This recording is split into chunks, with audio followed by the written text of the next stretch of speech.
कार्तिक मास है, माताओं के त्याग का पूरा दर्शन कराता है।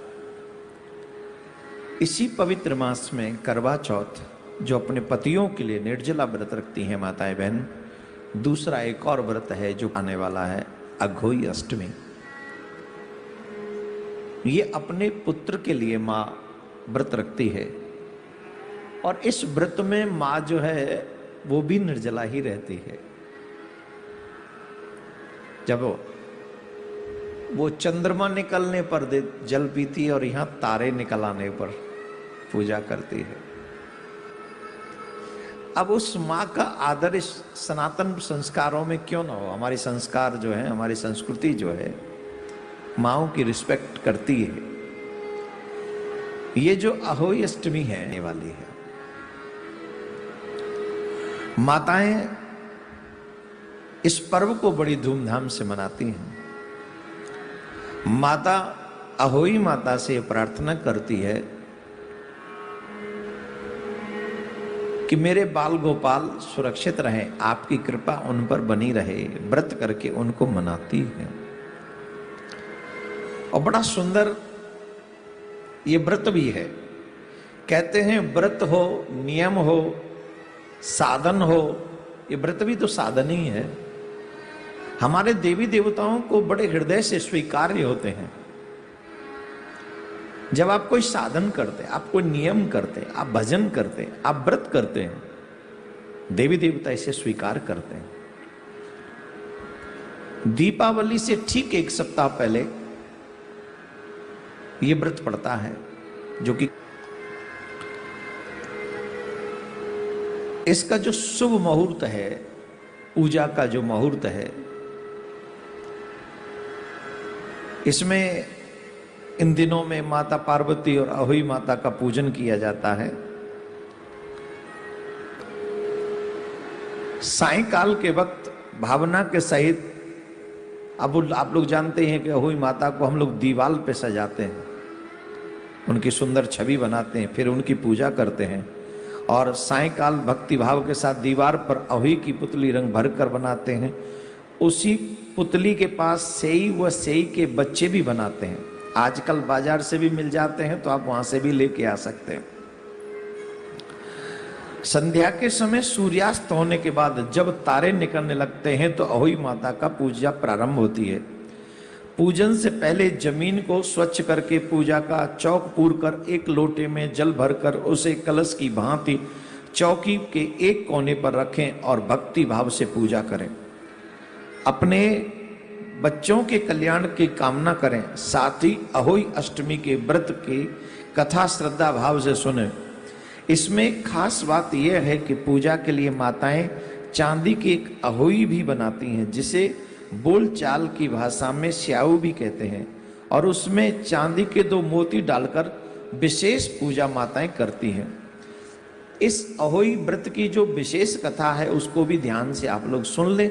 2 मिनट की 3 मिनट की ये कथा है, इसको व्रत करें और कथा न सुने। देखो, हर एक व्रत में कुछ चीज संयम में है। प्रत्येक व्रत को संयम के साथ, वचन मीठे हो, ब्रह्मचर्य का पालन हो, व्रत में क्रोध न करें, ध्यान पूर्वक जिनका कल्याण आप चाहते हैं अपने देवी देवता से, उन देवी से बार बार यही प्रार्थना करें अपने शिशुओं के लिए कि ये सुरक्षित रहें, ये मंगल में रहें, ये आनंद में रहें, ये प्रार्थना करते रहें। उनकी आपकी प्रार्थना अवश्य सुनी जाती है। ब्रह्मचर्य का पालन अवश्य करें, क्रोध न करें। कईयों को मैंने देखा है कि व्रत तो करते हैं पर पूरे दिन लड़ते रहते हैं घर में। क्रोध के आने से, आप समझिए हम क्रोध को क्यों मना करते हैं? क्रोध के आने पर जो पुण्य एकत्रित किया जाता है व्रत में, वो नष्ट हो जाता है, या उसका वो फल नहीं मिलता जो मिलना चाहिए।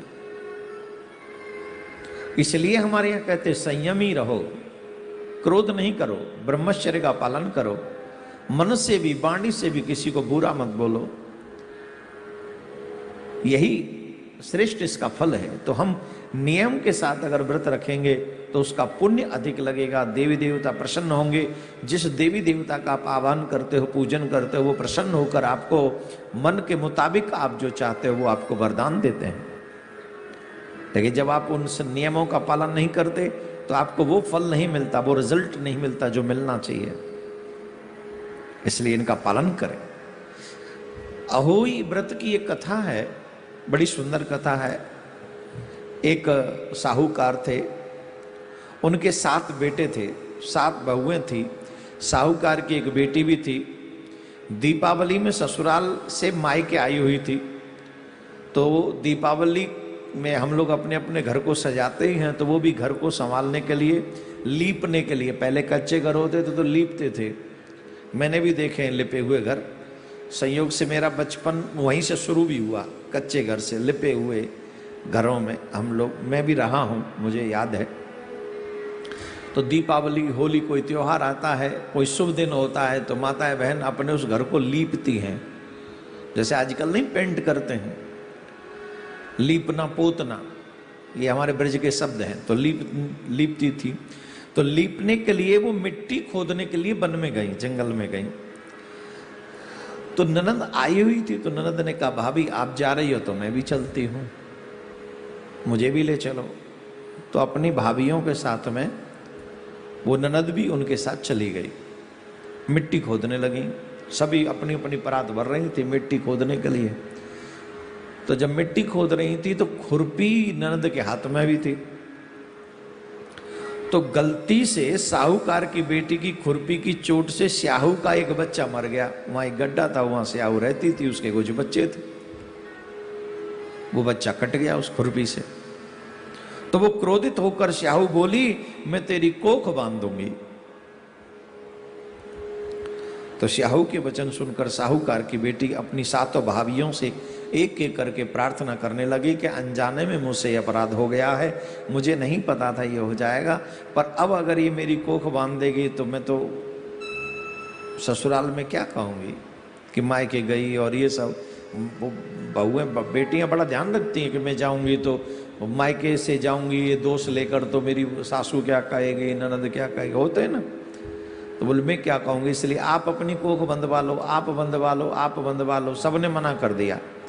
लेकिन जो सबसे छोटी बहू थी उसने कहा, दीदी कोई बात नहीं, मैं अपनी कोख बंधवा लेती हूँ। कई लोग कोख बांध देते हैं, जानते हो ना कोख बांधना किसको कहते हैं, फिर शिशु नहीं होते हैं। कई ऐसा तंत्र भी करते हैं कि किसी की कोख बांध दे जिससे किसी का वंश न चले। देखो भाई, मैं इसके बड़ा अगेंस्ट हूं। तंत्र विद्या है, मैं उसका रिस्पेक्ट करता हूं, लेकिन वो तंत्र किस काम का जो थोड़े से पैसे के लिए आप किसी का बुरा कर दें, आप किसी का वंश रोक दें, आप किसी की बुद्धि खराब कर दें, या वो तंत्र किस काम का थोड़े से पैसे के लिए। हो सकता है आप और हम यहां कोई जवाब ना दें, लेकिन भगवान के यहां जवाब देना पड़े। मैंने तो ऐसे लोगों को भी सुना है, देखा है कि दूसरों का बुरा करके लोग आगे बढ़ते हैं। बुरा करके दूसरों का, कितने दिन रहे आओगे उस जगह पर, जवाब तो तुम्हें देना पड़ेगा। तो तंत्र विद्या मैं सम्मान करता हूं, लेकिन आपके प्रयास से कुछ गलत हो जाए वो नहीं करना चाहिए। चलो खैर, अभी हम बात कर रहे हैं कोक बांधी। तो छोटी भाभी ने कहा कि मुझे स्वीकार है, मैं अपनी कोक बंधवा लेती हूं। छोटी भाभी मान गई। अब भाभी के बच्चे होते 7 दिन बाद मर जाते। 7 पुत्रों की इस प्रकार मृत्यु हो जाने के बाद उसने पंडित जी को बुलाया और पंडित जी से अपनी समस्या कही कि महाराज ये बड़ी समस्या हो गई हमसे, तो बताइए। तो पंडित जी ने सुरही गाय की सेवा करने की सलाह दी। सुरही देखो, यहाँ गाय की सेवा करने की सलाह दी। गाय की सेवा हम लोग नहीं करते हैं। गाय की सेवा करो सनातनियों, गाय की सेवा करो। आपकी गाय की सेवा आपके परिवार में समृद्धि लाते। जितनी आप गाय की सेवा करोगे उतनी आपके परिवार में समृद्धि बनी रहेगी, इसलिए गाय की सेवा करो। उसे स्याहू के पास ले जाती, सेवा प्रसन्न होती है। सुरही से सेवा प्रसन्न होती है और उसे स्याहू के पास ले जाती है। रास्ते में थक जाने पर दोनों आराम करने लगते हैं, गऊ और वो छोटी बहू। अचानक साहूकार की छोटी बहू की नजर एक और जाती, वह देखती है कि एक सांप गरुण पंखनी के बच्चे को डसने जा रहा है। वह सांप को मार देती है। इतने में गरुण पंखनी वहां आ जाती है और खून बिखरा हुआ देखकर उसे लगता है कि छोटी बहू उस बच्चे को मार दिया है। इस पर वह छोटी बहू को चोंच मारना शुरू कर देती है। छोटी बहू इस पर कहती है कि उसने तो उसके बच्चे की जान बचाई है। गरुण पंखनी इस पर खुशी होती है और सुरही सहित उन्हें स्याहू के पास पहुंचा देती है। वहां स्याहू छोटी बहू की सेवा से प्रसन्न होकर उसे 7 पुत्र और 7 बहू होने का आशीर्वाद देती है। स्याहू के आशीर्वाद से छोटी बहू का घर पुत्र और पौत्र वधुओं से हरा भरा हो जाता है। अहोई का अर्थ यही भी होता है कि अनहोनी को होनी बनाना और किसी अप्रिय अनहोनी से बचाना, उनको भी हम अहोई माता कहते हैं। बोलो अहो माता की जय। हम प्रार्थना करते हैं जो भी सौभाग्यवती माताएं अपने शिशुओं के लिए अहोई अष्टमी का व्रत करती हैं, मैं प्रिया कांजू से प्रार्थना करता हूं आपके बाल गोपाल प्रसन्न रहें, सुरक्षित रहें, हंसते रहें, बोलते रहें, नाचते रहें, झूमते रहें, गाते रहें, भगवान का भजन करते रहें और चकाचक होते रहें। खूब खुशहाली आपके घर में बनी रहे और खूब